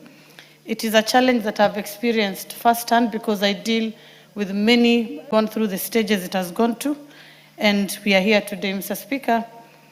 I want to also inform the House that Kenya as a country will be among the 5 countries to have passed this bill. Other countries in Africa are yet to reach where we are today. South Africa recently passed Kenya Sign Language as part of its official language, Mr. Speaker. But Kenya in the 2010 constitution recognized sign language as an official language. Today, the United Kingdom, New Zealand, and Kenya among the countries that will be having this bill if we pass this bill. So I urge the members, even as we go towards the end, please come out to support this bill, because we will not only be supporting the deaf people in our community, but we'll be putting this country on the map as among the countries that are the most progressive in deaf and disability issues. Okay. Thank you, Mr. Speaker. The Honorable Rindikiri, and then we will put the... Rindikiri. Yeah, thank you, Mr. Speaker. And don't take us I really would like to take this opportunity to Senior Mary Mabona. Mr. Speaker, as I stand here, I am the patron of the PWDs in Meru County, and I'm very proud to be part of this family. Mr. Speaker, this Friday, I'll be joining the teachers with disability of Meru County as they celebrate their formation of their association. Mr. Speaker, the immediate brother I follow is just retired, as I said earlier. He was a teacher at Kaga School of the Deaf from North Imenti. Mheshimiwa Laim knows him, and is very passionate on the ability of our people with special needs to communicate. So this bill has come in handy. Mr. Speaker, myself and the majority leader, we were not really trying to push for this amendment, and earlier conveying a message here that we need to hand part of the functions of the council as research, because they are handling other factors, because we don't know the potential of these people who require the services of interpretation. All in all, Mr. Speaker, I want to say this. There's always a step forward that set the pace for the future. And I want to thank the movers, because this being the initial step that we are taking towards ensuring that we have a formal recognition of the importance of the sign language and the people we are talking to. I really would like to take the exceptional congratulatory note to the committee, to the people involved in this, and we hope as we move forward, we will be able to iron out the small issues that has come up. We look forward that the Senate will also relook at it, and we really build this so that we don't find ourselves back here trying to bring those amendments. I thank you, Mr. Speaker. I thank the mover. Thank you. Honorable members, I now put the question, which is that the Kenya Sign Language Bill, Senate Bill number 9 of 2023, be now read a third time. Will as many of the opinion say aye? Aye. Will as many of the contrary opinion say nay? The ayes have it. Next order. An act of parliament to give a bill for an act of parliament to give effect to Article 7.3b of the Constitution on the promotion and development of the use of Kenya Sign Language, to give effect to Article 54(1)(d) to provide for the inclusion of sign language in connected purposes.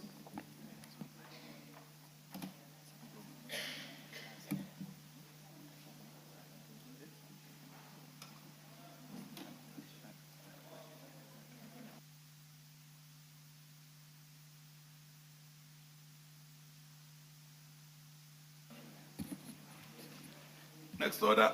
Order number 9, the Penal Code Amendment, Bill, National Assembly Bill number 53 of 2024, second reading, resumption of debate.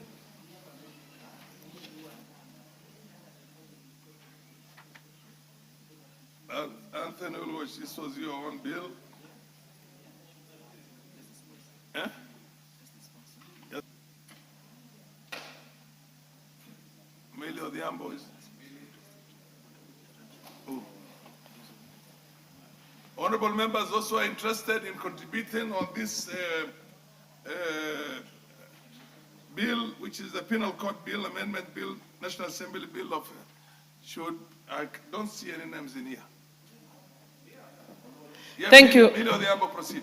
Thank you, Mr. Speaker. Mr. Speaker, I do support the proposed amendment to the Penal Code by Honorable Anthony Oluoch. And Mr. Speaker, in supporting, I want to just say I'm very proud of Honorable Anthony. I've known Anthony for a long time, a very good friend of my brother Dan Harrison. They were in school together. They've studied law together.